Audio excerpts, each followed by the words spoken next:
Hello friends, ఒక question అడుగుతా చెప్పండి. ఫ్లిప్‌కార్ట్ బెటరా? మీషో బెటరా? నన్ను అడిగితే అయితే మీషోనే బెటర్ అని చెప్తాను. ఎందుకంటే నేను ఇప్పటివరకు ఆర్డర్ చేసిన ప్రతి ఒక్కటి చాలా క్వాలిటీగా అండ్ బెటర్‌గా వచ్చాయి. కానీ ఫ్లిప్‌కార్ట్‌లో అలా లేదు. ఆర్డర్ చేసిన ప్రతిసారి ఏదో ఒక డిసప్పాయింట్. చూడండి, ఇది కూడా నేను ఫ్లిప్‌కార్ట్‌లో తీసుకున్నాను. నాకైతే ఇది వాడిన ప్రోడక్ట్ లాగా అనిపిస్తుంది. అండ్ క్వాలిటీ కూడా అంత బాలేదు. నాకసలు నచ్చలేదు ప్రోడక్ట్ అయితే. అండ్ సైజ్ కూడా పెద్దగా వస్తుందేమో అనుకున్నాను. చాలా చిన్నగా ఉన్నాయి.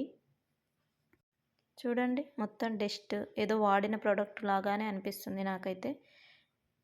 అదే మీషోలో అయితే ఒక 10 ఆర్డర్ చేశామంటే ఎక్కడో ఒకటి అలా డ్యామేజ్ ప్రోడక్టో లేకపోతే కొంచెం ఎక్కడో డిసప్పాయింట్మెంట్ ఉంది. కానీ 99% మీషోలో చాలా బాగుంటాయి ప్రొడక్ట్స్.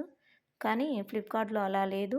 మనం రిటర్న్ ఇవ్వాలన్నా చాలా ఓవర్‌గా ఉంటుంది. సరిగ్గా మనకు తెలియని వాళ్ళకైతే చాలామందికి ఇంకా అది రిటర్న్ ఇవ్వాలంటే ఎలా అనేది కూడా కన్‌ఫ్యూజ్‌గా ఉంటుంది. ఇది నా ఎక్స్‌పీరియన్స్ చెప్తున్నాను. అన్నీ అలా ఉంటాయో ఉండవో నాకు తెలీదు. నా ఎక్స్‌పీరియన్స్ ప్రకారం అయితే నాకసలు ఫ్లిప్‌కార్ట్ నచ్చలేదు.